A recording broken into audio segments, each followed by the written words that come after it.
কাউকে নিয়োগ করা যায় কিনা।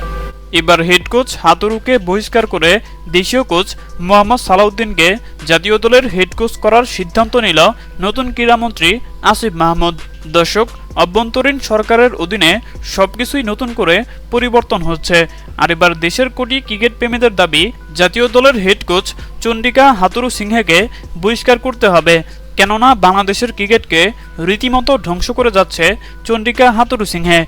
অভিজ্ঞ এবং সিনিয়র খেলোয়াড়দেরকে দল থেকে বাদ দেওয়া, এছাড়া প্রত্যেকটা ম্যাচে নানা এক্সপেরিমেন্ট করে দলকে রীতিমতো ধ্বংস করে দিয়েছে চন্ডিকা হাথুরু সিংহে। 2023 সালের এশিয়া কাপ, ওয়ানডে বিশ্বকাপ এবং 2024 সালের টি-20 বিশ্বকাপে হাথুরু সিংহের কারণে ভরাডুবি পারফর্ম করেছে বাংলাদেশ দল।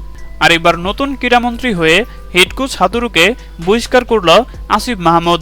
তিনি বলেন, দুর্নীতি করে বাংলাদেশ ক্রিকেটকে রীতিমতো ধ্বংস করে দিয়েছে বিসিবি কর্মকর্তারা এবং হেড কোচ চন্ডিকা হাথুরু সিংহে।